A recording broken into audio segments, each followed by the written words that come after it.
Praise God. స్తోత్రం.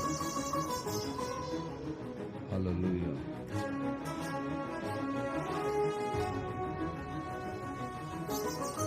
Praise the lord.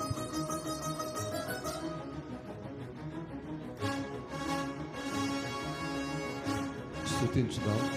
దేవునికి స్తుతి నైవేద్యం సమర్పించుకుందాం.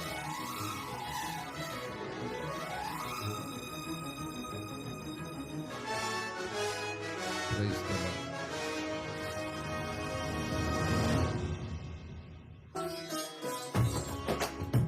సంతోషంగా చప్పట్లు కొడుతూ దేవుని నామమునికే ఘనత మహిమ ప్రభావాలు ఆరోపించుకుందాం.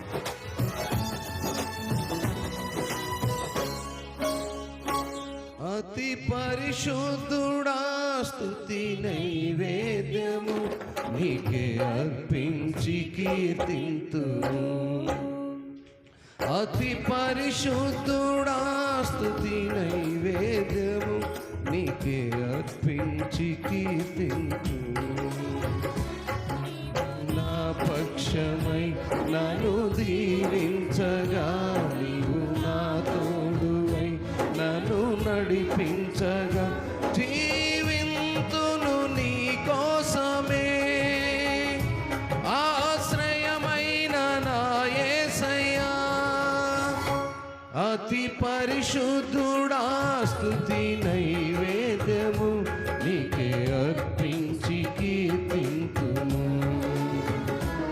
అతి పరిశుద్ధుడా స్తుతి నైవేద్యము నీకే అర్పించి కీర్తింతును.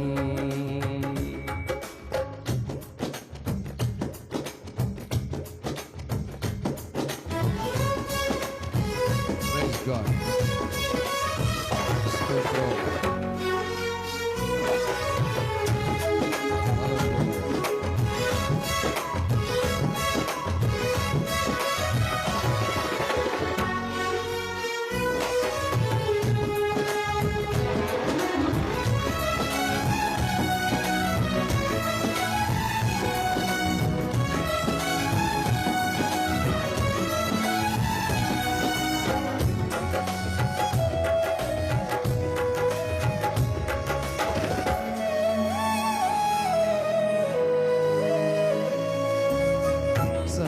సర్వోన్నతమైన స్థలములయందు నీ మహిమ వివరింపగా ఉన్నతమైన నీ సంకల్పం ఎన్నడూ ఆశ్చర్యమే.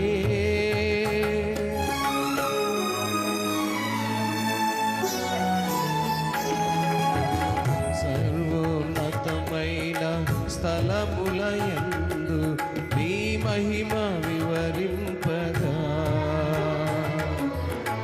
ఉన్నతమైన నీ సంకల్పము ఎన్నడూ ఆశ్చర్యమే.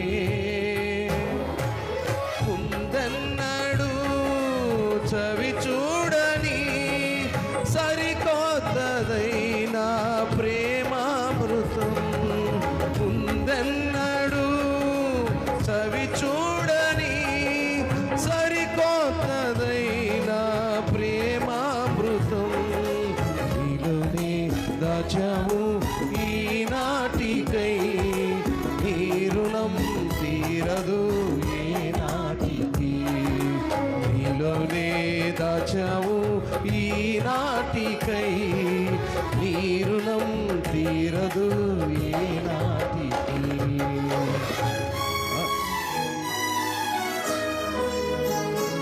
అతి పరిశుద్ధుడా స్తుతి నైవేద్యము నీకే అర్పించి కీర్తింతును. పరిశుద్ధుడా స్తుతి నైవేద్యము నీకే అర్పించి కీర్తింతును. నీవు నా పక్షమై నన్ను దీవించగా నీవు నా తోడువై నన్ను నడిపించగా జీవింతును నీ కోసమే. ఆశ్రయమైన నా యేసయ్యా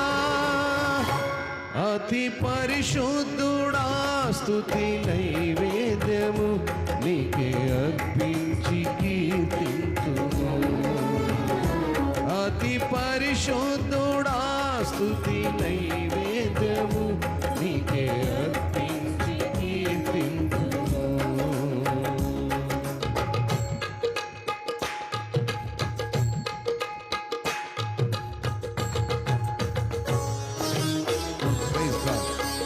సంతోషంగా స్తోత్రం మంచిగా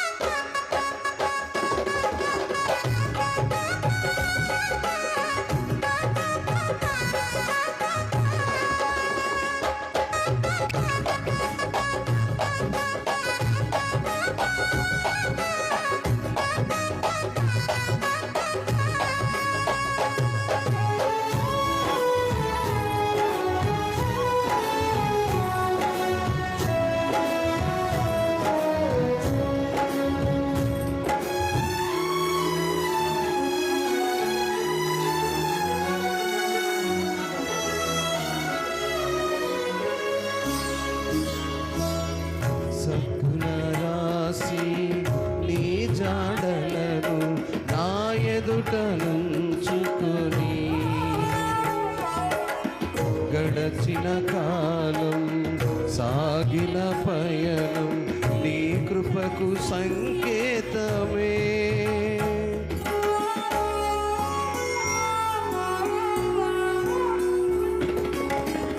సద్గుణ రాసి నీ జాడలను నా ఎదుట నుంచుకొని గడచిన కాలం సాగిన పయనం నీ కృపకు సంకేతమే.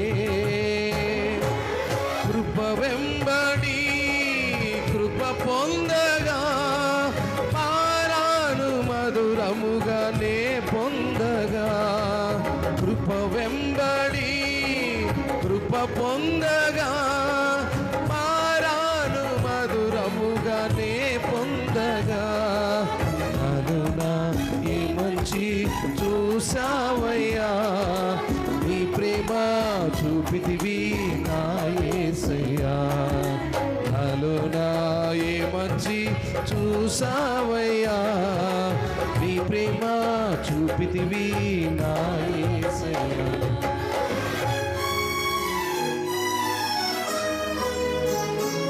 అతి పరిశుద్ధుడా స్తుతి నైవేద్యము నీకే అర్పించి కీర్తింతుము. అతి పరిశుద్ధుడా స్తుతి నైవేద్యము నీకే అర్పించి కీర్తింతుము. నీవు నా పక్షమై నన్ను దీవించగా నీవు నా తోడువై నన్ను నడిపించగా జీవింతును నీ కోసమే. ఆశ్రయమైన నా యేసయ్యా అతి పరిశుద్ధుడా స్తుతి నైవేద్యము నీకే అర్పించి కీర్తింతుము. అతి పరిశుద్ధుడా స్తుతి నైవేద్యము నీకే అర్పించి కీర్తింతుము.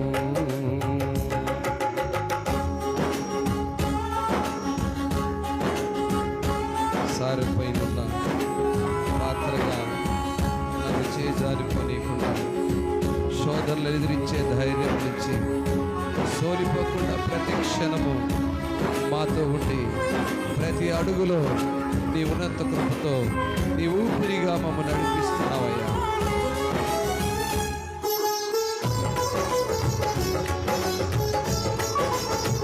Praise God. Holy Spirit. Praise Lord.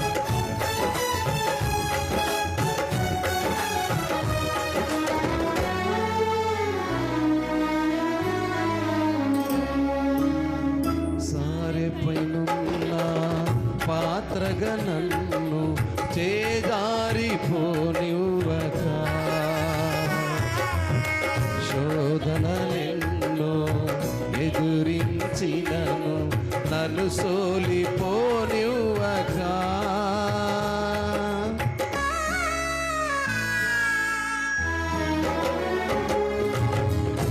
సారెపైనున్న పాత్రగా నన్ను చేదారిపో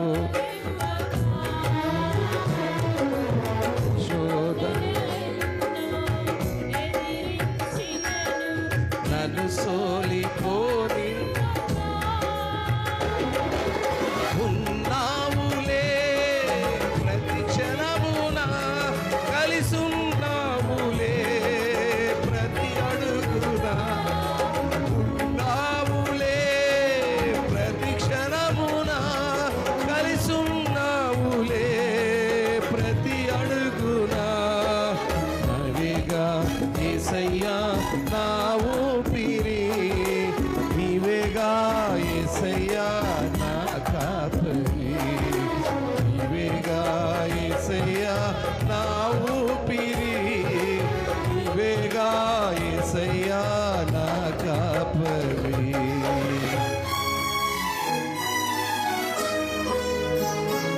అతి పరిశుద్ధుడా స్తుతి నైవేద్యము అర్పించి కీర్తింతును అతి పరిశుద్ధుడా స్తుతి నైవేద్యము నీకే అర్పించి కీర్తింతును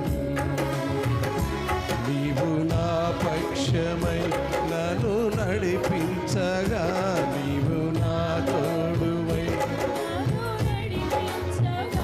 జీవింతును నీ కోసమే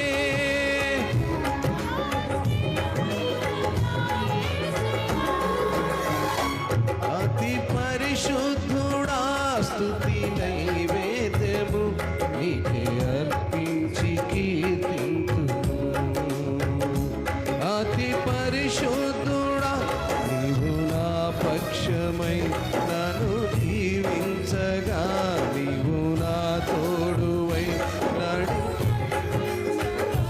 జీవింతును నీ కోసమే ఆశ్రయమైన నా యేసయ్యా జీవింతును నీ కోసమే ఆశ్రయమైన నా యేసయ్యా జీవింతును నీ కోసమే ఆశ్రయమైన నా యేసయ్యా జీవింతును నీ కోసమే ఆశ్రయమైన నా యేసయ్యా జీవింతును నీ కోసమే ఆశ్రయమైన నా యేసయ్యా జీవింతును నీ కోసమే ఆశ్రయమైన నా యేసయ్యా జీవింతును నీ కోసమే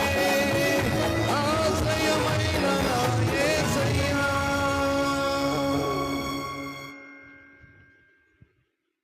దేవుని పరిశుద్ధ నామమునకే ఘనత మహిమ ప్రభావము చెల్లునుగాక.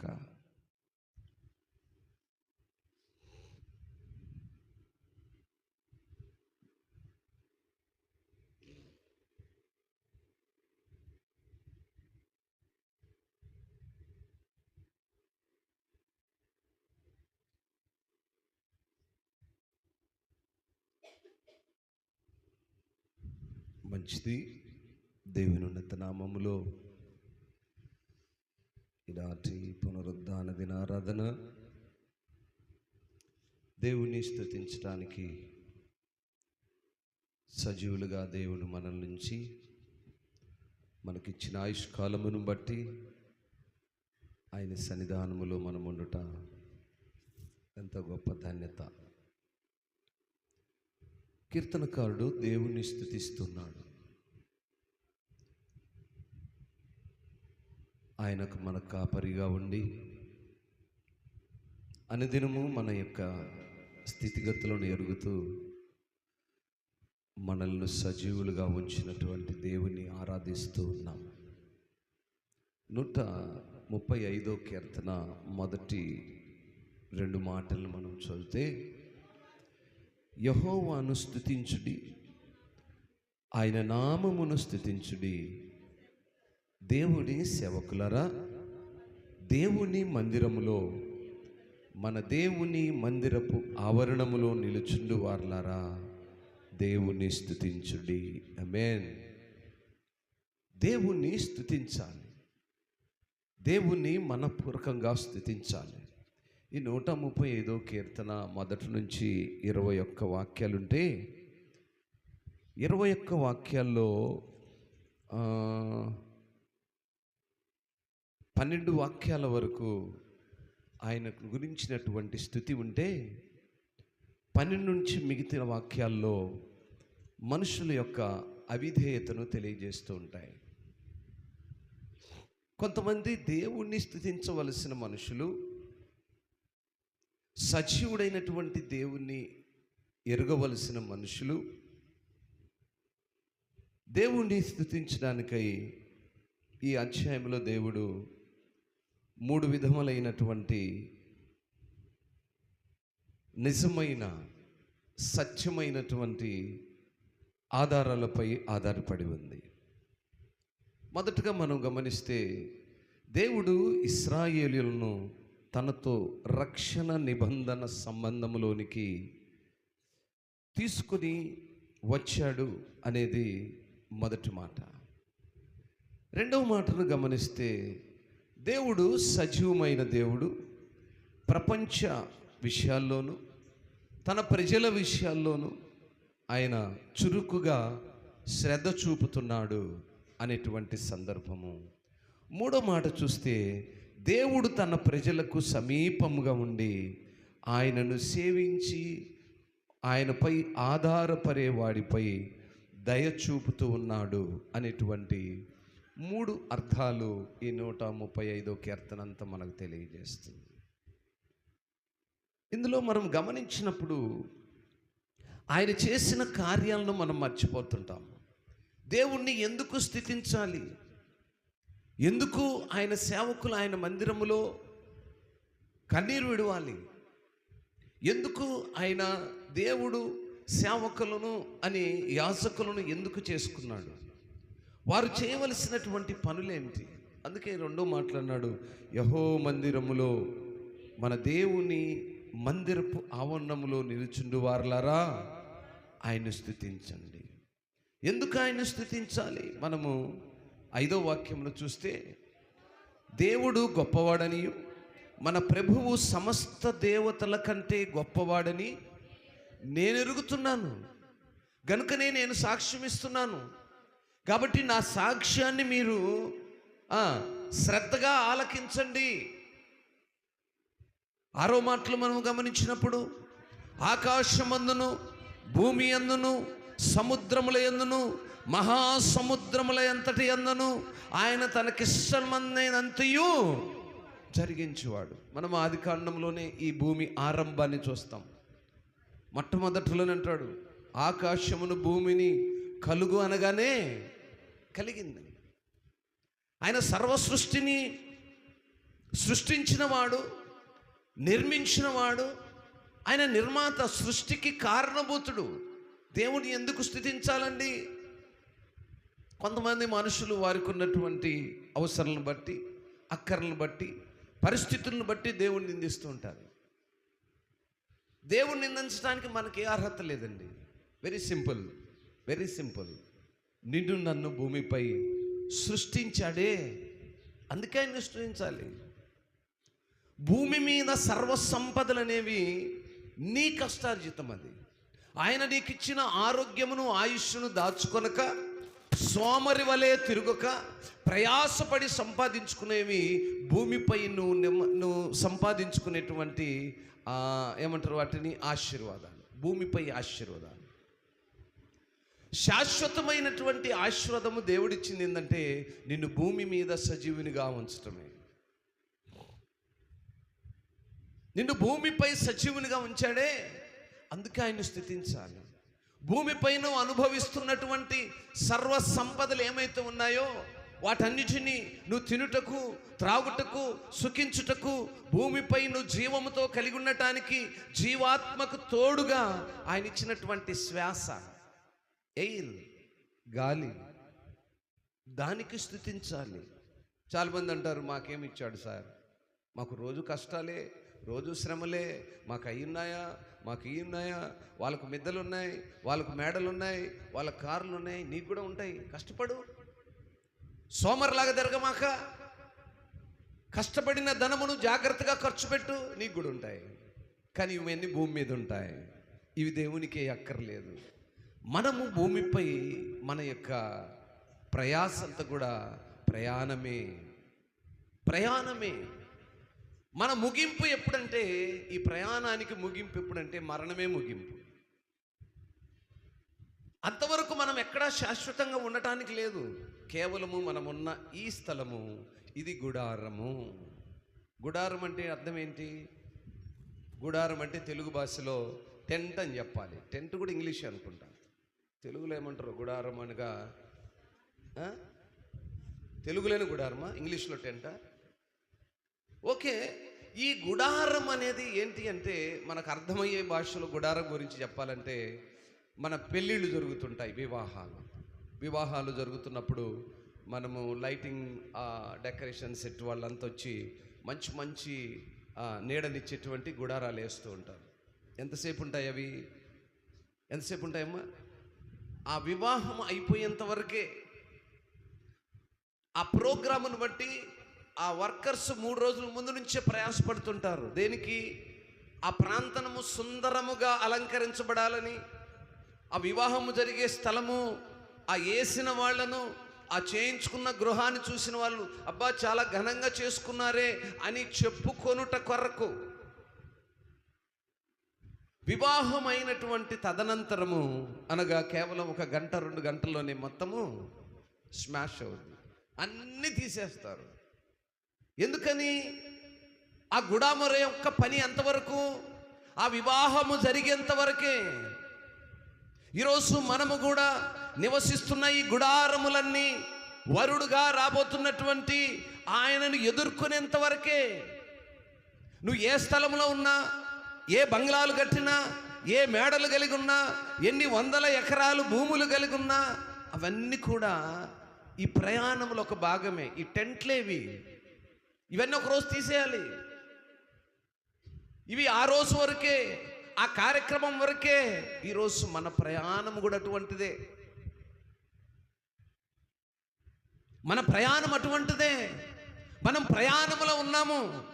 బస్ ఎక్కాము, ఒక మార్గం అనేది మనకుంటుంది. ఏ విజయవాడకో, ఏ గుంటూరుకో, ఏ హైదరాబాదుకో వెళ్ళాలి అని ఉంటుంది కదా. ఆ గమ్యం రాగానే డ్రైవర్ ఏం చెప్తాడు? అమ్మా, నువ్వు విజయవాడ టికెట్ తీసుకున్నావు, నీ గమ్యం వచ్చేసావు, ఇక నువ్వు దిగిపోవాలి. మన గమ్యము పరమందు దాచబడి ఉంది. మన ప్రయాణం యొక్క ముగింపు పరమందు దాచబడి ఉంది. పరమందు దాచబడినటువంటి ఆ యొక్క ప్రయాణము, ఆ గమ్యము చేరేంత వరకు మనము ఈ భూమిపై యాత్రికులం మాత్రమే, ప్రయాణంలో మాత్రమే ఉంటాము. ఈరోజు ఇక్కడ ఈ గ్రామంలో మనం కొన్ని దినాలు నివాసం చేస్తాం, ఇక్కడ కొన్ని దినాలు బస చేస్తాం. ఆ తర్వాత మనం ఇక్కడ నుంచి ప్యాకప్ అవ్వాలి. పర్మనెంట్ ప్యాకప్ మనకి ఇక్కడ లేదు. అందుకే పిలిపిలకు రాసిన పత్రికలో రాయబడి ఉంటుంది, మీ యొక్క శాశ్వతమైన గుడారము పరమందు దాచబడి ఉన్నది అంటాడు. ఇది శిథిలమైపోయేటువంటిది. ఈ శిథిలమయ్యే ఈ గుడారంలో నివసిస్తున్న మనము సృష్టించినటువంటి సృష్టికర్తను మర్చిపోయి, ఆయన చేసిన ఘనకార్యములను మర్చిపోయి, ఈ 135:5లో చెప్పిన రీతిగా యెహోవా గొప్పవాడనియు, మన ప్రభువు సమస్త దేవతల కంటే గొప్పవాడనియు ఆయన ఎరిగిస్తున్న స్టేట్మెంట్ సాక్ష్యం ఏంటంటే, ఆయన ఆకాశమందును, భూమి యందును, సముద్రం యందును, మహాసముద్రం అన్నిటి యందును ఆయనకిష్టమైనదంతా జరిగించేవాడు. ఈ విషయాన్ని మర్చిపోతా ఉన్నారు. భూదిగంతముల నుండి ఆవిరిని లేవజేయువాడు ఆయనే, వాన కురిగినట్లు మెరుపును పుట్టించువాడు ఆయనే, తన నిధులలో నుండి ఏంటట తర్వాత తన నిధులలో నుండి గాలిని ఆయనే బయలు వెళ్ళ. నిధులు అంటే ఏంటి? ఆయన దగ్గర గుప్తమై ఉన్నటువంటి, ఆయన సంపాదించినటువంటి, ఆయన ఆధీనములో ఉన్నటువంటివి. గాలి ఆయన ఆధీనములో ఉంది, ఆకాశము ఆయన ఆధీనములో ఉంది, భూమి ఆయన ఆధీనములో ఉంది, వర్షము ఆయన ఆధీనములో ఉంది. ఇవేవి లేకుండా ఏ మనుషుడు బ్రతకలేడు. ఇవి సృష్టించిన సృష్టికర్తను మరిచిపోయి మనుషుడు ఏం చేస్తున్నాడు? ఈ మాటలు ఈ గ్రంథంలో మనము 13వ వాక్యం నుంచి చూస్తాం. మనిషి ఏం చేస్తున్నాడు? యెహోవా నీ నామము నిత్యము నిలుచును, యెహోవా నీ జ్ఞాపకార్థమైన నామము తరతరములుండును, యెహోవా తన ప్రజలకు న్యాయము తీర్చును, తన సేవకులను బట్టి ఆయన సంతాపమునందు. అమ్మా జాగ్రత్తగా ఆలకించాలి. తన సేవకులను బట్టి ఆయన సంతాపమునందును. సంతాపం నొందటం అంటే దుఃఖిస్తున్నాడు. ఎవరిని బట్టి దుఃఖిస్తున్నాడు? సేవకులను బట్టి దుఃఖిస్తున్నాడు. అమ్మా జాగ్రత్తగా ఆలకించాలి. హల్లెలూయా, హల్లెలూయా. అందరూ హల్లెలూయా. మంచిది. తన సేవకులను బట్టి ఆయన దుఃఖిస్తున్నాడు. ఎందుకు సేవకులను బట్టి దుఃఖిస్తున్నాడు? సత్యాన్ని బోధించలేక, విశ్వాసులు సత్యమేద అసత్యమేద ఎరుగక ఇష్టానుసారమైన జీవితాల్లో నడుస్తున్నప్పుడు వారికి యథార్థమైనది, న్యాయమైనది, నీతి కలిగినది, ఆయనలో గుప్తమై ఉన్నటువంటి నిధులను తెలియజేయక, ఈరోజు గవర్నమెంట్ వారిపై మరి ఈ పొలిటికల్ నాయకులు గొడవలు చేస్తూ ఉంటారు. ఏమని? మాకు మార్కాపురం జిల్లా ఇచ్చారు, మా జిల్లాకు కావలసినటువంటి నిధులు ఎక్కడి నుంచి రావాలి? గవర్నమెంట్ రిలీజ్ చేయాలి కదా. దేవుడు రిలీజ్ చేయాలి నిధులు. మనుషుడు భూమిపై నివసిస్తున్నాడంటే మనుషునికి కావలసినటువంటి నిధులను దేవుడు రిలీజ్ చేయాలి. అందులో ప్రాముఖ్యమైనది ఏంటట? గాలి. రాశాడు అక్కడ. చూడండి ఆ మాటను మనం చూస్తే 135వ కీర్తన 7వ వాక్యము చివరి మాటలో ఉంటుంది. నిధులలో ఆయన తన నిధులలో నుండి గాలిని బయలు వెళ్ళజేయును. ఈ ఒక్కటి చాలండి దేవునికి స్తుతులు కృతజ్ఞతలు తెలియజేయటానికి.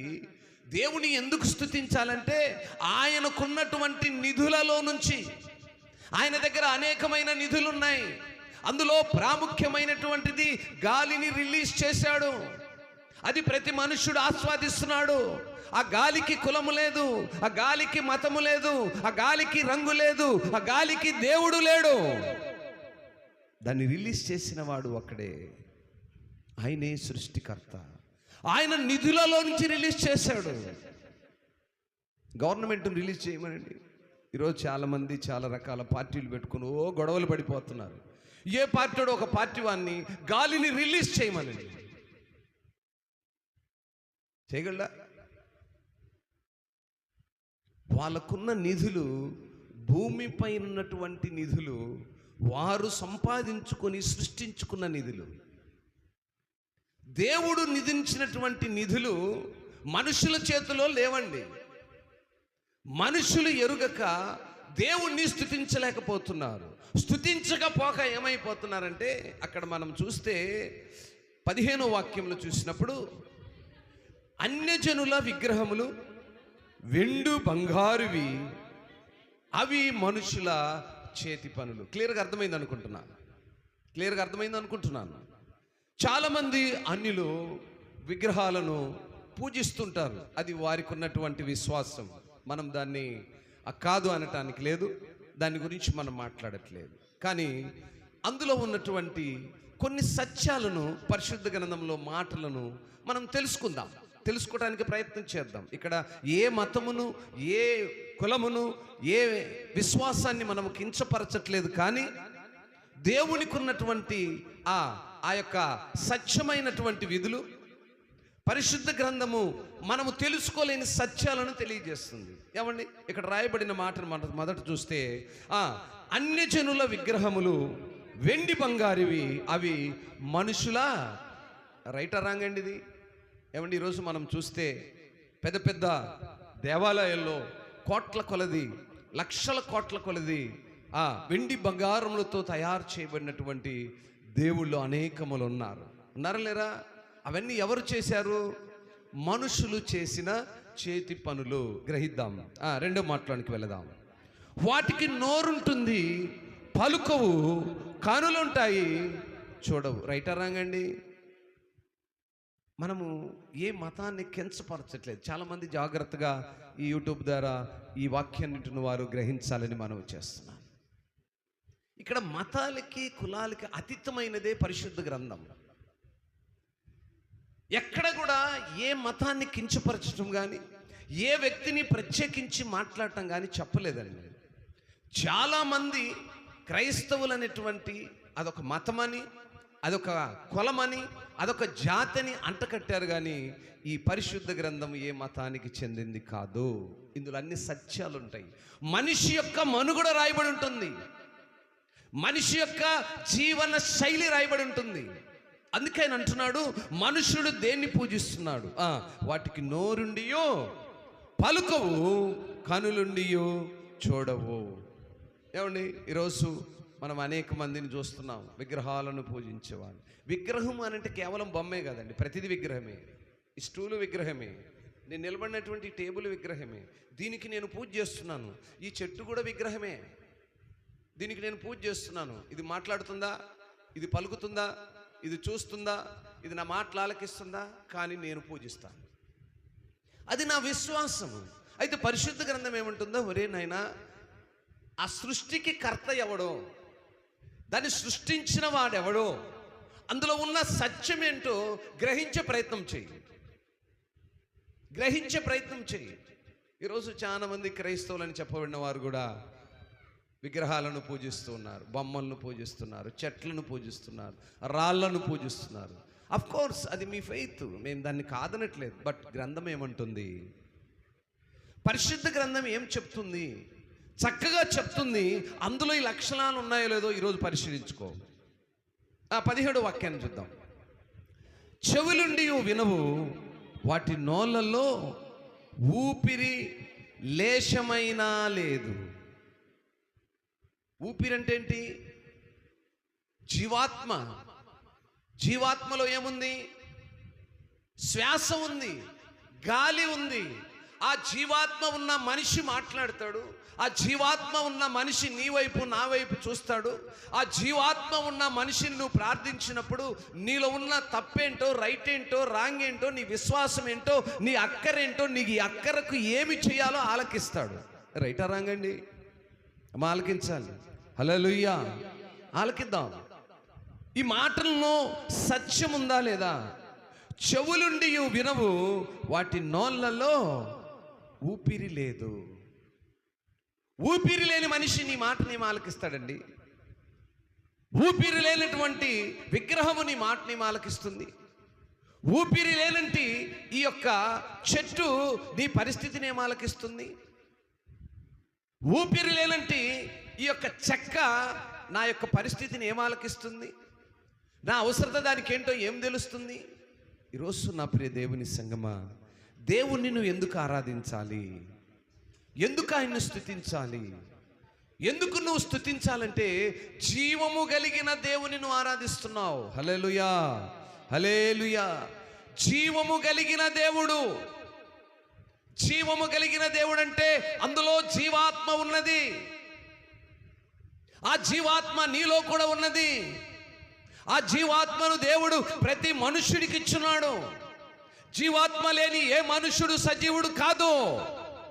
ఈరోజు భూమిపై నివసిస్తూ దేవుడిచ్చినటువంటి గాలిని ఆస్వాదిస్తున్న ప్రతి మనిషిలో జీవాత్మ అనేది ఉంది. అది దేవుడిచ్చిందే. స్తోత్రం, హల్లెలూయా. కనుక ఈరోజు నువ్వు సజీవుడుగా ఉన్నావంటే ఇక్కడ చెప్పబడిన ఈ మాటలు కలిగినటువంటి ఏ విగ్రహానివి నువ్వు కాదు, లేదా నువ్వు ఆరాధిస్తున్న దేవుడు అటువంటి రూపం కలిగిన వాడు కాదు. ఆయన తన రూపములో తన స్వారూప్యమును మనకిచ్చి మనలను ఆయనలా సిద్ధపరుచుకున్నాడు. సో ఇప్పుడు ప్రతి మనుష్యుడిలో ఆయన ఉన్నాడు. ఏ విధముగా ఉన్నాడంటే రంగులోనో, లావులోనో, సైజులోనో, అందములోనో, ఆకారములో కాదు, కానీ ప్రతి మనుష్యుడు ఏ శ్వాసను, ఏ గాలిని, ఏ జీవాత్మను కలిగి ఉన్నాడో ఆ జీవాత్మ ప్రతి మనుష్యునిలో ఒకే రూపము కలిగి ఉంటుంది. స్తోత్రం, హల్లెలూయా. అది లేని ఏ మనుష్యుడు కూడా సజీవుడు కాడు. వాడికి నోరుంటుంది, మాట్లాడలేదు. చెవులుంటాయి, వినలేడు.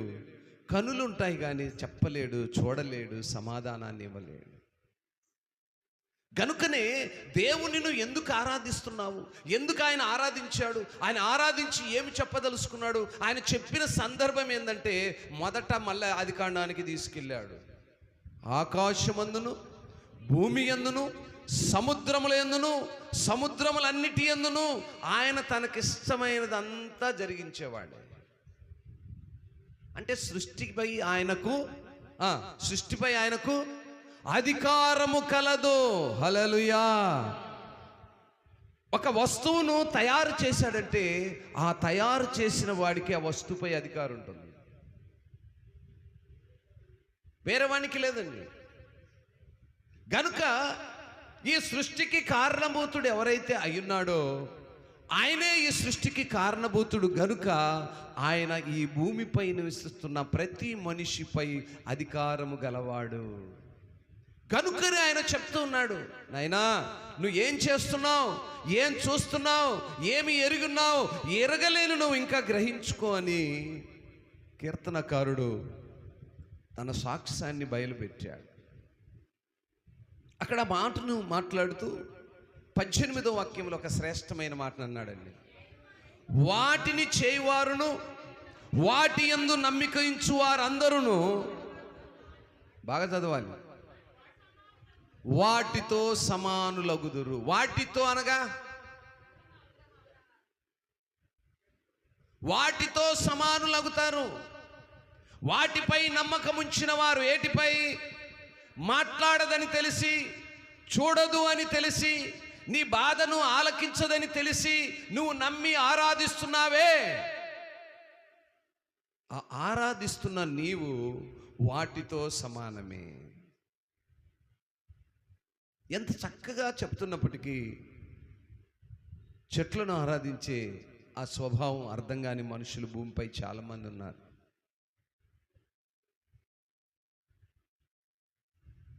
అనేకమైనటువంటి భయంకరమైన మరణానికి తీసుకెళ్ళేటువంటి సర్పాలను ఆరాధిస్తున్న వాళ్ళు అనేక మంది ఉన్నారు. అది సర్పం అని తెలుసు, అది కుడుతుందని తెలుసు, మనం మరణిస్తామని తెలుసు. అందుకంటున్నాడు ఆయన, వాటన్నిటినీ చేయువారు వాటి యందు నమ్మిక ఉంచిన వారందరూ వాళ్ళు కూడా వాళ్ళంటి వాళ్ళు. ఈరోజు నువ్వు విగ్రహాన్ని ఆరాధిస్తున్నావా? నువ్వు కూడా విగ్రహం లాంటి వాడు. చెట్టును ఆరాధిస్తున్నావా? నువ్వు కూడా చెట్టు లాంటి వాడు. పుట్టను ఆరాధిస్తున్నావా? నువ్వు కూడా పుట్ట లాంటి వాడు. ఎందుకు? ఇందులో జీవము లేదు. దీన్ని సృష్టించిన సృష్టికర్తను మర్చిపోయాము. సృష్టికి సంబంధము లేనటువంటి విషయాలను ఆరాధిస్తున్నావు. దేవునికి అమితమైన కోపాన్ని తెప్పిస్తూ ఉన్నావు. దేవునికి ఎప్పుడు కోపం వస్తుంది? దేవుని యొక్క ఆజ్ఞను మీరినప్పుడు కోపం వస్తుంది. ఆజ్ఞ అతిక్రమమే పాపం అని చెప్పాడు. ఆ పాపం వల్ల నువ్వు పొందుకునే జీతం మరణం అని చెప్పాడు. మరణానికైనా సిద్ధమవుతున్నారు కానీ మన వాళ్ళు పాపం సత్యాన్ని తెలుసుకోలేకపోతున్నారు. ఈ సందర్భాన్ని మనం గమనిస్తే 115వ కీర్తనలు కూడా మనం ఈ సందర్భాన్ని అంతకుముందు కూడా చదివాము. 115వ కీర్తన 4వ వాక్యం నుంచి చూస్తే, వారి విగ్రహములు వెండి బంగారువి, అవి మనుష్యుల చేతి పనులు, వాటికి నోరుండియు కనులుండి పలుకవు, కనులుండియు చూడవు, చెవులుండియు వినవు, ముక్కులుండియు వాసన చూడవు, చేతులుండియు ముట్టుకొనవు, పాదములుండియు నడువవు, గొంతుకతో మాట్లాడలేవు. వాటిని చేయువారును వాటి యందు నమ్మిక ఉంచువారును వాటి వంటి వారయ్యుందురు. ఇశ్రాయేలులారా, యెహోవాను నమ్ముకొనుడి, ఆయన వారికి సహాయము, వారికి కేడము. నా ప్రియులారా, ఈ రీతిగా వాక్యము చక్కగా తెలియజేస్తూ ఉంది. మనుష్యుడు ఎలా ఉంటున్నాడంటే, దేవుడు మన కొరకు సిద్ధపరిచినటువంటి ఎన్నో అమూల్యమైనటువంటి స్థితులను మరిచి, దేవుడు తనకిష్టమైన పిల్లలకు కావలసిన ఏదైతే మనకిష్టమైనయో వాటన్నిటిని ఆయన భూమిపై సృజించినప్పటికీ సృజించిన దేవుణ్ణి మనము మర్చిపోతున్నాము.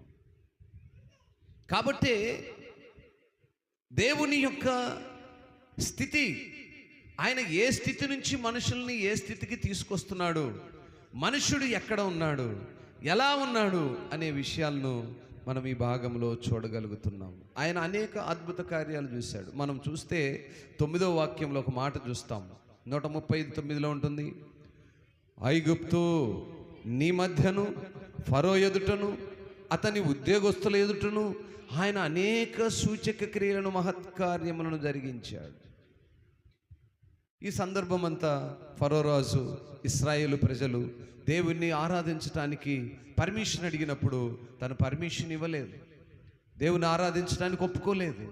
ఆ సమయంలో మరి మోషే ప్రార్థించినప్పుడు అనేకమైనటువంటి అద్భుత కార్యాలు మోషే ద్వారాను, అహరోన్ ద్వారాను దేవుడు జరిగించాడు. నిర్గమకాండంలో చూస్తాము 12వ అధ్యాయం 17వ అధ్యాయం. ఆ సందర్భాలన్నిటిలో ఆనాడు ఐగుప్తులో ఒక ఆ మూర్ఖత్వానికి, ఐగుప్తులు ఏ రీతిగా దేవుని పిల్లలను బంధించారో, వాళ్ళు బంధించినటువంటి ఆ పరిస్థితుల్లో దేవుడు దేవుని పిల్లల పట్ల చేసిన అనేక అద్భుత కార్యాలు. ఆ సమయాల్లో ఐగుప్తులు ఉన్నటువంటి వారి పిల్లల సంతానాలను కూడా ఆయన చంపటానికి ఏమాత్రం వెనుదీయలేదు. దాన్ని పట్టుకొని చాలామంది ఏమన్నారంటే, దేవుడు ఇలాంటి పనులు చేయవచ్చునా? దేవుడు ఒక కార్యాన్ని తలపెట్టాడంటే అందులో మర్మం దాగి ఉంటుంది. అంటే దేవుణ్ణి ఆరాధించుటలో క్రమాన్ని తప్పినప్పుడు ఆ క్రమంలోనికి రావడానికి దేవుడు దేనికి వెనకాడినటువంటి వాడు కాదు, వెనకాడడు అనేటువంటి సత్యాన్ని తెలియజేయటం కొరకే ఆ మార్గానికి ఆయన వెళ్ళాడని మనం గ్రహించాలి. చాలామంది మిడిమిడి జ్ఞానం కలిగిన వాళ్ళు అనేవాళ్ళు, దేవుడు అంటే మనుషులను చంపొచ్చునా? చంపుతాడు. దేవుడు అంటే కోపం ఉంటుందా? కోపం ఉంటుంది. నీ కుమారుడు అంటే నీ కోపం లేదా? నీ కుమారుడు నీ మాట వెనక మార్గం తప్పాడు అనుకోండి, ఏం చేస్తావు? ముందుగా చెప్తావు, తర్వాత గట్టిగా అరుస్తావు, అయినా మాటని లేదు, కర్రతో కొడతావు, అయినా మాటని లేదు, చంపేసేదానికి కూడా వెనుదిరిగినటువంటి తల్లిదండ్రులు సమాజంలో ఉన్నారా లేరా? ఎందుకు చంపుతున్నారు? కన్నబిడ్డే కదా. న్యాయముని ఎప్పుడైతే తప్పాడో, ధర్మాన్ని ఎప్పుడైతే అనుసరించలేకపోయాడో, తన కరుపును పుట్టినటువంటి కుమారునైనా కుమార్తెనైనా భర్తనైనా చంపేదానికి ఏ అధికారాన్ని కలిగి న్యాయం కోసం నిలబడాలనే ఆసక్తి కలిగిన మనుషులుగా మనం నివసిస్తున్నామో, దేవుడు మన పట్ల అటువంటి ఆసక్తిని కలిగి ఉన్నాడు. నువ్వు తప్పినప్పుడు గద్దిస్తాడు, మొత్తుతాడు, అనేక విధమైనటువంటి పరిస్థితులు. అది కూడా వినని సమయంలో మరణానికి తీసుకెళ్ళటానికి కూడా ఆయన మాత్రం వెనుకొన్నటువంటి వాడు కాదు. ఆనాడు ఫరో వినలేదు, అనేక విధములుగా ఆయన గద్దించాడు, అనేక విధముగా ఆయన మొత్తాడు. అయినా వినని పరిస్థితిలో వారి పిల్లలను కూడా హతము చేయడానికి ఏమాత్రం వెనుదిరగలేదు. అలాంటి అనేక అద్భుత కార్యములు చేశాడు. ఎవరి కొరకు చేశాడు? ఆయన సృష్టించిన ఆయన పిల్లల కొరకు చేశాడు. ఆయన నిర్మాణం చేసుకొని ఆయనపై ఆధారపడినటువంటి వారి కొరకు చేశాడు. ఈనాడు అటువంటి స్థితిలో మనం ఉండక మన యొక్క స్థితి ఎలా ఉంటుందంటే, అందుకే చక్కగా 5వ వాక్యంలో 135:5లో మంచి మాట అంటాడు, దేవుడు గొప్పవాడనియు మన ప్రభువు సమస్త దేవతల కంటే గొప్పవాడని నేను ఎరుగుదును. అంటే భూమిపై అనేక మంది దేవతలు ఉన్నారు, దేవుళ్ళు ఉన్నారు, అది నీకు అనవసరం. వాళ్ళల్లో ఉన్నటువంటి గొప్పతనము, ఈయనలో ఉన్నటువంటి ప్రత్యేకత ఏంటి అనేది ఎరిగిన వారుగా ఉండాలి. ఆ రీతిగా ఈనాటి ఈ పునరుద్ధాన దినములో 135వ కీర్తన ద్వారా దేవునికి స్తుతి చెల్లిస్తూ మనం ఏ స్థితిలో ఉన్నామో పరిశీలించుకోవటానికి, మనం ఎలా ఉంటున్నామో, మనం ఇంకా అన్యుల వలె ఉంటున్నామా, దేవుని ఆశ్రయించిన పిల్లల వలె ఉంటున్నామా? అన్యులు విగ్రహారాధనకు అర్హులే అనుకునే వారిని అన్యులు అన్నాం. విగ్రహారాధన చేయని నీవు విగ్రహం వలె ప్రవర్తించకూడదు. చాలామంది క్రైస్తవుల్లో ఆ లక్షణాలు పోలేదండి, ఆ అలవాట్లు పోలేదు, ఆ క్రమము పోలేదు. ఎన్ని విషయాలను చూస్తున్నాను నేను ఈ మధ్య కాలంలో. నాకైతే అంతకుముందు తెలియదు, కానీ ఎన్నో సందర్భాలను నేను చూస్తూనే ఉన్నాను. దేవుని నమ్మిన పిల్లలే అన్యాచారాన్ని విడిచిపెట్టలేకపోతా ఉన్నారు. బహు దౌర్భాగ్య స్థితి అదే. నీకు దేవుడు అంటే తెలియనప్పుడు, వాక్యం అంటే తెలియనప్పుడు నువ్వు ఎలా ప్రవర్తించినా అది తప్పు లేదు. కానీ సమస్తాన్ని విడిచి ఆయన నుండి సొంత రక్షకునిగా అంగీకరించి ఈ లోకంలో ఉన్నదంతా వ్యర్థమైనదని, నీతి న్యాయములు సత్యం ఎరిగినటువంటి దేవాది దేవుని ఆరాధిస్తున్నానని ఒక తీర్మానంలోనికి వచ్చిన తర్వాత కూడా చాలామంది ఏం చేస్తున్నారంటే ఆ మార్గాన్ని విడిచిపెట్టలేకపోతా ఉన్నారు, ఆ ధర్మాన్ని విడిచిపెట్టలేకపోతా ఉన్నారు, ఆ క్రమాన్ని అనుసరిస్తూనే ఉన్నారు.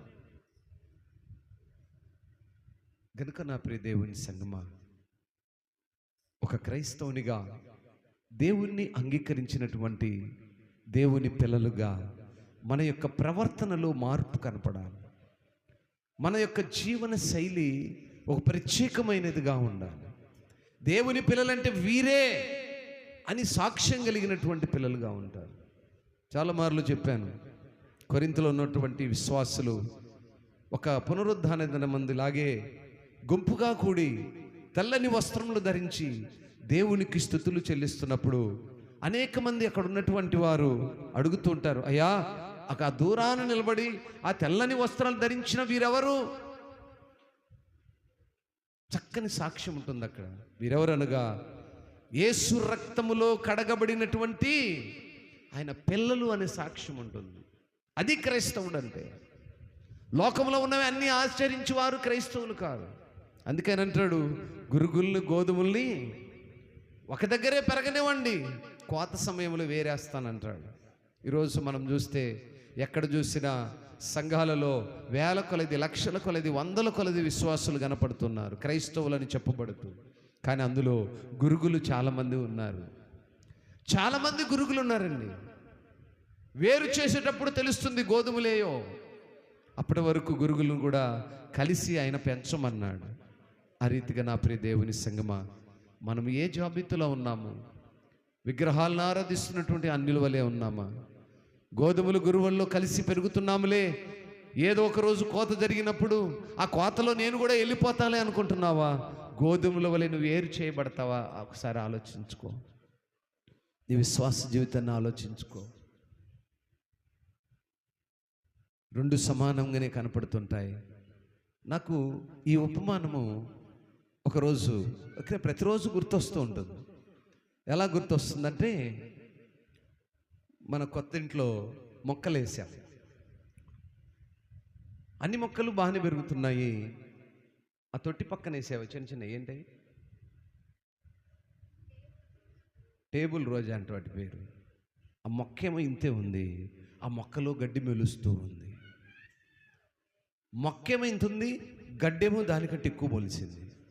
నాకేమో ఆ రోజా మొక్క కావాలి, దాంట్లో అంతకంటే ఎక్కువగా గడ్డి మొలిసింది.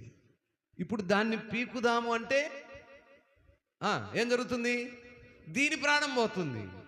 రోజు చూస్తున్నాను, నీళ్ళు పెడుతున్నాను, దీన్ని ఏం చేయాలని ఆలోచిస్తూ అప్పుడప్పుడు నాకు గుర్తొస్తూ ఉంటుంది. అందుకే ఆయన అన్నాడు, గోధుమలను గురుగులను కలిసి పెరగనివ్వండి. ఒకవేళ నువ్వు గోధుమలను వేరు చేయాలని ప్రయత్నించావా, లేదా గురుగులను గోధుమలోంచి తీయాలని ప్రయత్నం చేసావా, గోధుమలు కూడా తెగిపోతాయి. ఆ టేబుల్ రోజా పూలు చిన్నవి, చాలా చక్కగా 3-4 రంగులు బాగా వస్తూ ఉన్నాయి. అది చూసినప్పుడల్లా బాగా సంతోషంగా ఉంది. వాటి పక్కన ఈ గడ్డి పెరిగేసరికి బాధగా ఉంది. ఈ గడ్డిని బీకే ప్రయత్నం చేస్తే ఏమవుతుంది? ఈ చెట్టు తెగిపోతుంది. ఈరోజు మన ఆత్మీయ స్థితి ఏ విధంగా ఉంది? సంఘాల్లో మనం ఎలా ఉన్నాం? గురుగుల వలె ఉంటున్నామా? గోధుల వలె ఉంటున్నామా? వేరు చేసి కత్తిరించేటప్పుడు ఆ యొక్క గోధుమలు ఏ రీతిగా చక్కగా తీసివేయబడతాయో, గురుగులు ఏ రీతిగా కాల్చివేయబడతాయో, మనం ఏ స్థితిలో ఉంటామో ఒకసారి ఆలోచించుకోవాల్సినటువంటి బాధ్యత మన పైన ఉంది. ఇంకా చెప్పాలంటే మన పితరుల కాలంలో ఇంత సమయం లేదండి. మన పితరులందరూ కూడా మీరు ఆలోచన చేయండి. మన పెద్దవాళ్ళను ఈరోజు కూడా నౌ స్టిల్ టుడే మన పెద్దవాళ్ళని ఎవరైనా అడగండి, 50 సంవత్సరాలు దాటిన వాళ్ళని, మీకు రక్షణ మారు మనసు ఉందా అంటే మాకెందుకయ్యా, ఇంకా అయిపోయిందిలే మాదే. కారణం ఏంటి?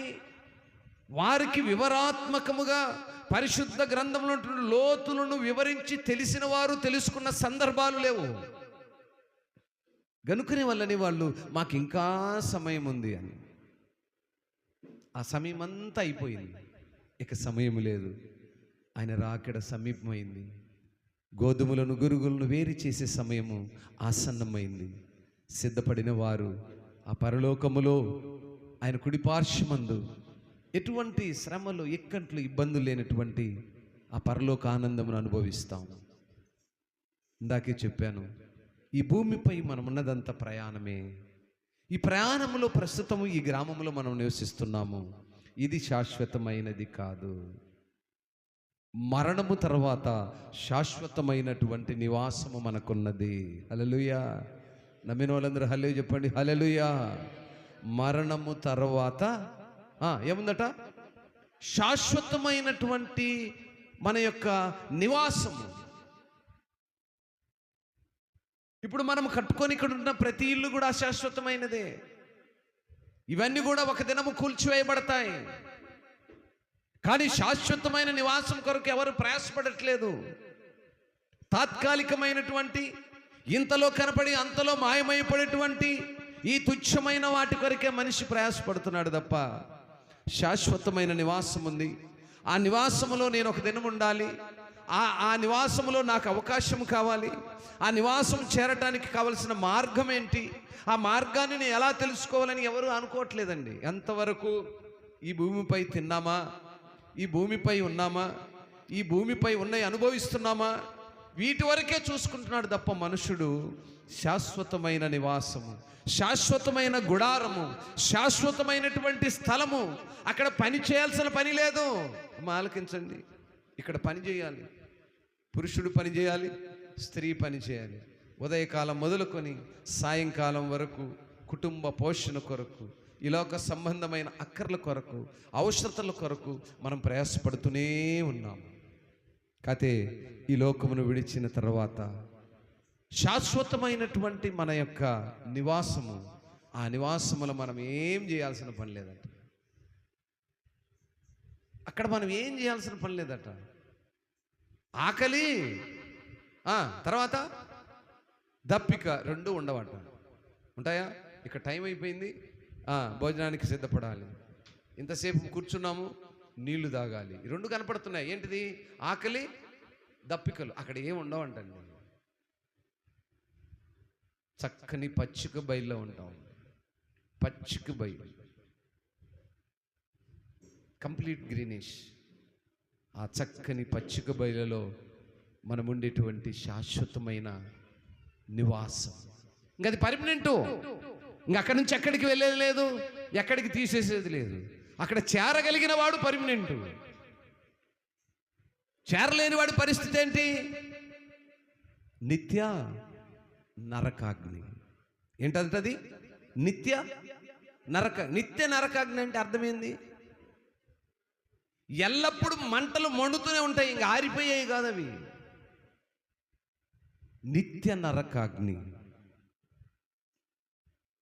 ఆ నిత్య నరకాగ్నిలో చేరకుండా ఆ పరలోక ఆనందాన్ని మనం కలిగి ఉండాలంటే ఈ లోక సంబంధమైనటువంటి అన్యాచారములను విడిచి సత్యమైనది, నిజమైనది, న్యాయమైనది, జీవము కలిగినది తెలుసుకునే దగ్గరే ఉంటే సరిపోదు సుమా. సమయం లేదు, ఇక సమయం లేదు. తెలుసుకునే దగ్గరే మనకు ప్రయాస సరిపోదు. ఆచరణలోనికి రావాల్సిన దినాల్లో మనం ఉన్నాం. క్రియల్లో పెట్టవలసిన దినాల్లో మనం ఉన్నాం. విగ్రహ సంబంధమైనది, ఈ లోక సంబంధమైన మనుషుల ఆచారములను మనం ప్రక్కన పెట్టాలి. మనుషుల ఆచారాలు ఎన్ని ఉన్నాయో నేను చూస్తూ ఉన్నాను. దేవుని నమ్మిన వాడని లేదు, దెయ్యాన్ని నమ్మిన వాడని లేదు, ఇంకొకడు మతాచారాలు, మనుషుల ఆచారాలు లోకం మీద ఇప్పుడు ఇంకా ఎక్కువ జరుగుతున్నాయి. మందిరాలకు వెళ్తారు, ప్రార్థనలు చేస్తారు, ఆరాధనలు ఉంటారు, కానీ లోక సంబంధమైన ఆచారాలను మాత్రము విడిచిపెట్టట్లేదు. ఈరోజు మంచి రోజు కాదు, ఈరోజు అమావాస్య, నిన్న పౌర్ణమి, రేపు ఏందో ఆ నక్షత్రం, ఈ నక్షత్రం. ఏ నక్షత్రాలు నీ స్థితిని మార్చవండి. నీ స్థితిని మార్చగలిగిన వాడు నిజదేవుడు, నీ మాటలను ఆలకించేవాడు, చెవులున్నవాడు ఆలకిస్తాడు. అందుకే ప్రతి మాటలు అంటాడు, చెవులు కలిగిన వాడు ఈ మాటను ఆలకించునుగాక, వినుగాక. ఈ మాటకు కూడా అర్థం ఏంటి? చేరి వచ్చిన నీవు, ఈ వాక్యాన్ని వింటున్న నీవు, నీలో గ్రహింపు ఉంటే, చెవులనే విని నువ్వు ఆలకిస్తే వాటిని విందువుగాక, వాటిని అనుసరించుదువుగాక అని అర్థం. అంటే అనుసరించట్లేదంటే అర్థం ఏది? నీకు చెవులు లేనట్టేగా. ఈరోజు చాలామందిని గమనించండి, ఎంత భక్తి కలిగిన జీవితాలు ఉంటాయో, కానీ మతాచారాలు, అన్య ఆచారాలు, లోక సంబంధమైన ఆచారాలను విడిచిపెట్టరండి. మంగళవారం అంటారు, శుక్రవారం అంటారు, శనివారం అంటారు, ఏ వారం అయితే ఏంటారు నాయన. ఓ డెలివరీ స్త్రీ ఉందమ్మా, మంగళవారం కరెక్ట్గా నొప్పులు స్టార్ట్ అయినాయి. ఇప్పుడు ఆమె ఆపాలా? ఆపేస్తారా? ఏమో ఆపుతారా? ఆగిపోద్దమ్మా, ఈరోజు మంగళవారం నువ్వు కనమాక, బుధవారము ఫలానా నక్షత్రంలో బాగుంటుంది, ఆ టైంలో నువ్వు కనాలంటే ఆమె ఆగుద్దా? చాలామందికి ఉన్నాయి ఇవి. ఎవరికి ఉన్నాయంటే అన్యులకుంటే తప్పు లేదండి, వాళ్ళ ఆచారం అది. క్రైస్తవుడికి నీకేం పోయే కాలం? అమావాస్య అంట. అమ్మో, అమావాస్య రోజు పిల్లని పంపిస్తావా? అమావాస్య రోజు ఇల్లు కడతారా? అమావాస్య రోజు అన్నం తింటారా? అదంటారేంటి ఏమండి? అమావాస్య రోజు అన్నం తినొచ్చురా? ఏ తినకపోతే? అమావాస్య రోజుల్లో అన్నం తినకూడదు, ఉదయం నుంచి సాయంత్రం వరకు, అది అయిపోయేదాకా 24 గంటలు. దానికి మాత్రము అమావాస్య లేదు. ఇలాగా ఎన్నెన్నో సాకుల చేత, అడ్డంకుల చేత జీవము కలిగినటువంటి దేవునికి దూరంగా ఉంటూ అన్య కార్యమైనటువంటి విగ్రహ సంబంధమైనటువంటి కార్యాలకు క్రైస్తవుడే ఎక్కువ మనసు చూపుతున్నాడు. ఇంకా చెప్పమంటారా? అన్యులని చెప్పుకుంటున్న చాలామంది లోపల క్రీస్తుని ఆరాధిస్తున్నారు. ఎందుకు లోపల ఆరాధిస్తున్నారంటే సమాజంలో మనుషులకు భయపడి, దేవునికి భయపడి కాదు, దేవుణ్ణి విశ్వసిస్తూ మనుషులకు భయపడి వారు దేవుణ్ణి ఆరాధించేటువంటి సంగతులను బయట పెట్టలేకపోతున్నారు. చాలామంది మన ఛానల్ చూసిన వాళ్ళు కలిసినప్పుడు అప్పుడప్పుడు మాట్లాడుతుంటే, ఎవరు మాట్లాడేది? అన్యులే మాట్లాడుతున్నప్పుడు నేను చూసి వీళ్ళకి ఇవన్నీ ఎట్లా తెలుస్తున్నాయి అని ఆలోచిస్తే, దేవుని కృప ద్వారా మన ఛానల్ కూడా ఒక రకంగా సువార్తను ప్రకటిస్తున్నది. స్తోత్రం, హల్లెలూయా. అనేక మంది అన్ని జనులు నాతో ముచ్చటించారండి. క్రైస్తవులు ఎవరు మాట్లాడాల? క్రైస్తవులు ఎవరు కూడా క్రీస్తుని గురించిన సంగతులు ఎవరు మాట్లాడలేదు. అనేక మంది అన్ని జనులు నాతో మాట్లాడారు. వాళ్ళు మాట్లాడినప్పుడు నేను ఎంతో సంతోషించాను. మా ప్రయాస వ్యర్థం కాలేదు అనుకున్నాను. ఎంత ప్రయాసపడుతున్నామో దానికి తగిన ఫలాన్ని మేము చూస్తున్నామని సంతోషిస్తూ ఉన్నాను. అనేక మంది వింటున్నారు, అనేక మంది చూస్తున్నారు, అనేక మంది సత్యాన్ని తెలుసుకుంటున్నారు. గనుక నా ప్రియ దేవుని సంగమా, క్రైస్తవ పిల్లలమని చెప్పుకుంటున్న మనము క్రీస్తును కలిగిన వారమై, క్రీస్తు యొక్క స్వారూప్యము మనలో ఉందని, దాన్ని అనేక మందిని వెలిగించేవారుగా ఉండాలని వాక్యం సెలవిస్తుంది. అట్టి కృపలో ఉందుముగాక. చెవులు గలవారి మాటలను ఆలకించుదురుగాక. అందరం లేచి నిలబడదాం. అందరం లేచి దేవుని స్తుతించి పాత్ర కొరకై సిద్ధపడదాం. నువ్వు ఏ స్థితిలో ఉన్నను, ఏ పరిస్థితిలో ఉన్నను, ఈరోజు ఆయన శరీరాన్ని, ఆయన రక్తాన్ని తీసుకుంటున్నావంటే ఆయనను జ్ఞాపకం చేసుకుంటున్నావు అన్నమాట.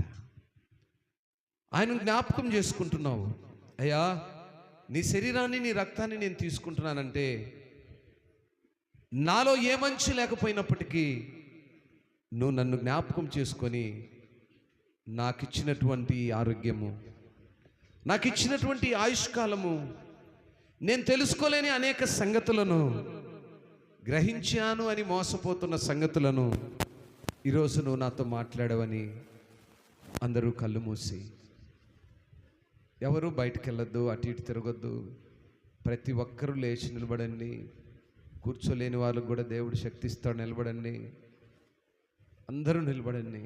ఒక 2 నిమిషాలు కళ్ళు మూయండి.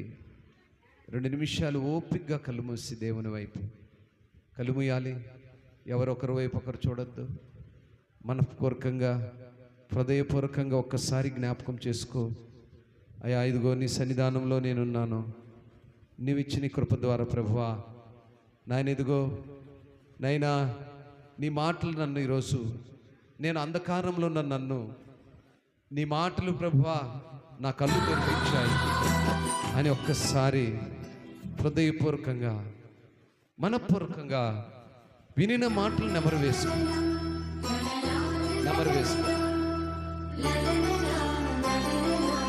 Praise the Lord, praise the Lord. అందరం సంతోషంగా praise the Lord. Glory, mighty God. మహిమగల తండ్రి మీకు స్తోత్రం. ఎస్,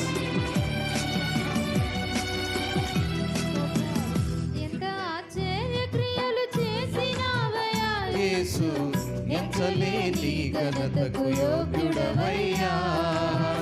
ఎంత ఆశ్చర్య క్రియలు చేసినావయ్యా యేసు, ఎంచలేని ఘనతకు యోగ్యుడవయ్యా. ఇంత కృప చూపించి, ఇన్ని నాళ్ళు పోషించి, ఇంత కృప చూపించి, ఇన్ని నాళ్ళు పోషించి, చింతలన్నీ తీర్చిన తండ్రి నీవయ్యా. చింతలన్నీ తీర్చిన తండ్రి నీవయ్యా. అందరూ కలిసి అంతరంగమందున్నా అంతటితో చేస్తున్నా ఆత్మీయ ఆరాధన. మరొకసారి అంతరంగమందున్నా అంతటితో చేస్తున్నా ఆత్మీయ ఆరాధన. ఎంత ఆశ్చర్య క్రియలు చేసినావయ్యా యేసు, ఎంచలేని ఘనతకు యోగ్యుడవయ్యా. అవునైనా మా చేతులు బలపరిచి, మా అడుగులు స్థిరపరిచి, నైనా మేము మట్టి పాలు పోకుండా ఇంతవరకు నాయనా మరణకరమైన పరిస్థితి నుంచి మమ్మల్ని తప్పించి, ఎస్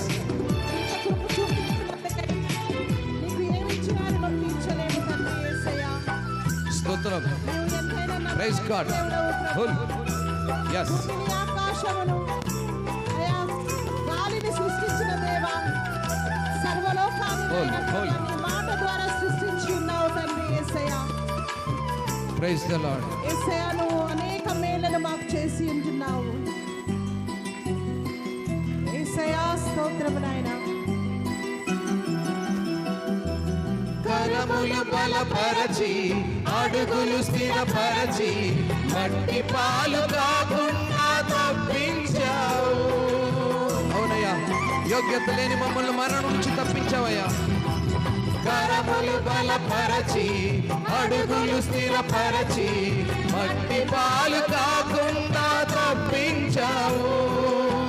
పగిలిన గుండెలోన స్తోత్రగానమే, పదిలముగా నిన్నే కృపనిచ్చావు. పగిలిన గుండెలోన స్తోత్రగానమే, పదిలముగా నిన్నే. ప్రతి ఒక్కరు నోరు తెరిచి అంతరంగం, ప్రతి ఒక్కరు హృదయాంతరంగంలో నుంచి అవునయ్యా హృదయాంతరంగా ఉంచి నిన్ను ఆరాధిస్తున్నాను. ప్రతి ఒక్కరి నోరు తెచ్చినోరారా నాయనా, నోరు తెరువు. ప్రతి ఒక్కరి నోర్లు తెరవబడాలి.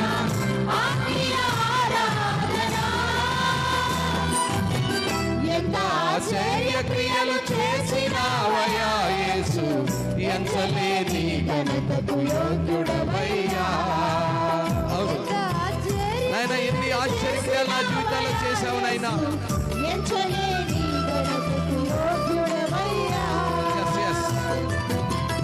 అవునయ్యా. అందరము చేతులు పైకెత్తి మన జీవితాలలో చేస్తున్న ప్రైజ్ గాడ్, ప్రైజ్ గాడ్. ఆయన నామాన్ని ఆరాధిద్దాం. ఏ ఒక్కరు కూడా మౌనముగా ఉండక ప్రతి ఒక్కరూ ఆయన స్తుతిద్దాం. యేసయ్యా నీకే స్తోత్రములు నాయన. పరిశుద్ధుడా, గొప్ప దేవా, నీకే వందనాలయ్యా. అవును ప్రభు. అయ్యా, ఇట్టి జీవమును మాకు ఇచ్చినందుకే స్తోత్రాలు ప్రభా. నీవిచ్చిన శ్వాస నాయన మేము పీల్చుకుంటూ ఉన్నాం తండ్రి యేసయ్యా. నీవిచ్చిన నాయన ప్రభా తండ్రి యేసయ్యా, మా నాసికా రంధ్రములనైనా నాయన నీవు ప్రభా శ్వాసను నాయన సమకూర్చిన దేవా స్తోత్రములు. ఈ రోజు మేము జీవిస్తున్నామంటే కేవలం నీ ఉచితమైన కృప తండ్రి యేసయ్యా. Thank you Jesus. వనరులనిది తెరచి తక్కువేమి కాకుండా పంపించావు.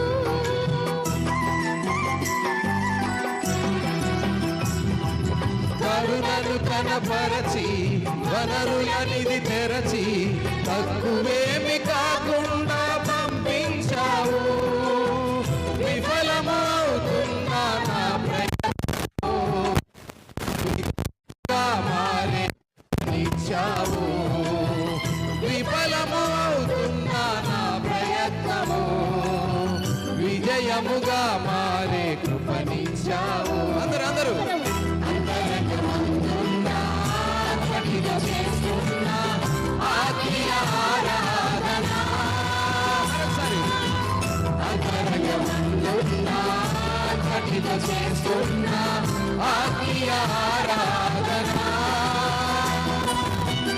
ఎంత ఆశ్చర్య క్రియలు చేసినావయ్యా యేసు, ఎంచలేని ఘనతకు అయ్యా. ఎంత ఆశ్చర్య క్రియలు చేసినావయ్యా యేసు, అవునయ్యా. ఎంచలేని ఘనతకు యోగ్యుడవయ్యా. Praise God. అవునైనా హద్దులేమి లేకుండా మమ్మల్ని ప్రేమించి మేము అడిగే వాటికంటే శ్రేష్టమైన ఫలాన్ని మాకిచ్చి అధికముగా నీవిచ్చే కృపకు పాత్రలు మమ్మల్ని చేసిన దేవాస.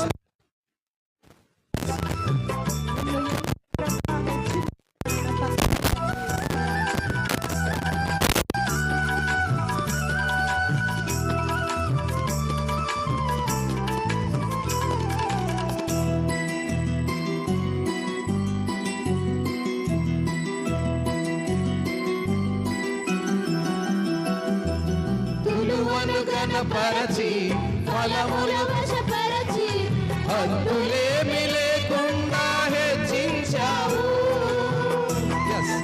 హద్దులేని నీ ప్రేమ యేసు.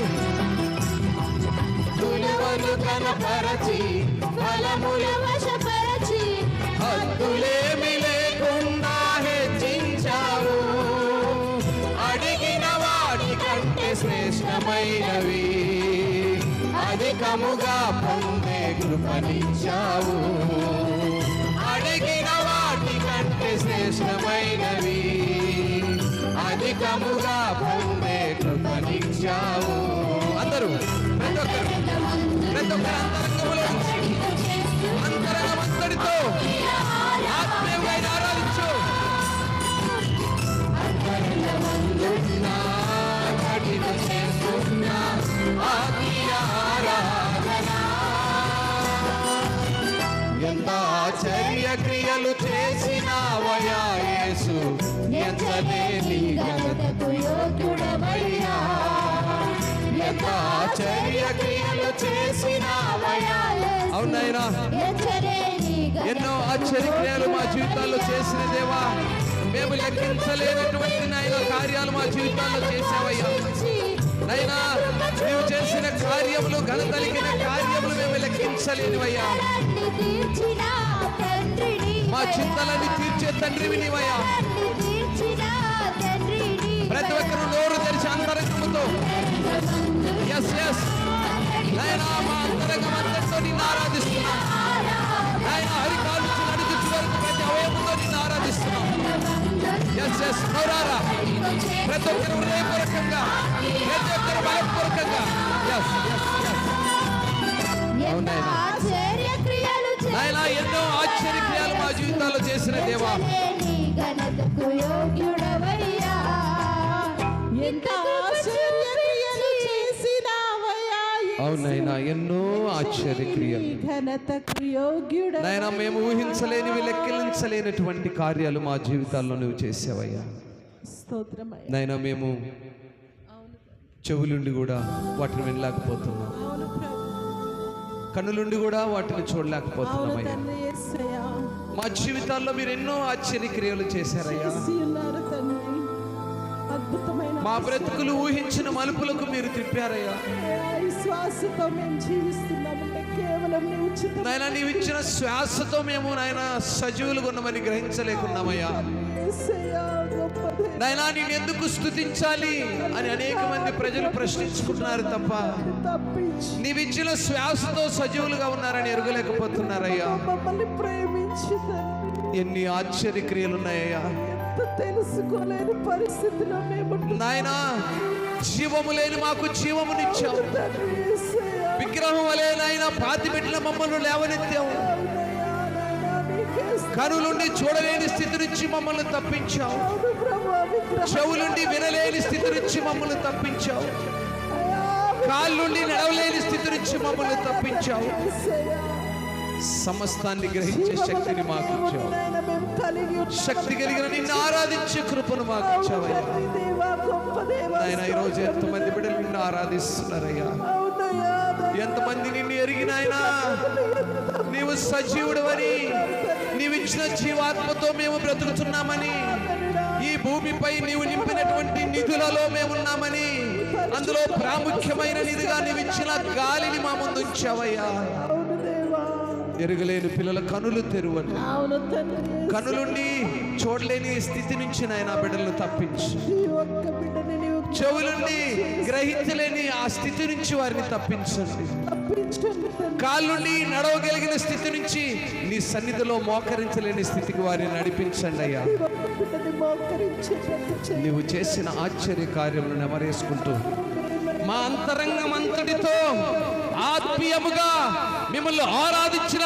ప్రతి నీ ప్రియబడిని పట్టుమని అవునయ్యా, ఇటు సహవాసమును లేక ఇటు గుంపులో చేర్చబడక పరలోక ఆనందములోనైనా చేర్చబడే ఆ ఉన్నతమైన కృపను పొందలేని వారికి కృపనిమ్మని కృపనివ్వండి తండ్రి యేసయ్యా, స్తోత్రములు. తుచ్చమైన ఆలోచనలతో అవునయ్యా, ఈ లోక సంబంధమైనటువంటి ఆలోచనలతో ఈ లోక సంబంధమైనటువంటి మర్మములతో ఈ లోక సంబంధమైన క్రమములతో కట్టబడిన కట్టుబాట్లన్నిటి నుంచి విడుదలను కలిసి నిత్య రాజ్యంలో ఉంటామా మనుషుల వైపు చూడక నాయనా, లోకం వైపు చూడక నీ వైపే సూటిగా చూచే మనసును ప్రతి బిడ్డకు దయచేయమని నీ నిత్య రాజ్యంలో మమ్మల్ని జ్ఞాపకం చేయి. ఈనాటి ఈ స్తుతి ఆరాధన స్తోత్రం. మీకే సమర్పిస్తూ అవునయ్యా, మా ప్రియుడును మా రక్షకుడును నాజరేయుడైన యేసయ్య ఘనమైన ఉన్నతమైన ప్రశస్త నామమునకే ఈ స్తుతి ఆరాధన మీకే సమర్పించుకొని ఉన్నాము తండ్రి ఆమేన్. హల్లెలూయా. ఆరాధనలో పాలు పంచుకున్న బిడ్డలకు థ్యాంక్ యూ లార్డ్. మీ శ్రేష్టమైన మాటలను ఆలకించి వాట్ ఏ వండర్ఫుల్ గాడ్. ఒక నూతన తీర్మానంలో కలుతున్న పిల్లలకును వాట్ ఏ వండర్ఫుల్ గాడ్. నాయన నీ సన్నిధానంలో చేర్చబడలేక వాట్ ఏ దూరముగా ఉండి ఆలకిస్తున్న పిల్లలకును థ్యాంక్ యూ మాస్టర్. ఇట్టి కృపను ఇప్పుడు ఎల్లప్పుడు సదాకాలము మీ ద్వారా దయచేదురుగాక ఆమేన్. ఆమేన్. స్తోత్రం.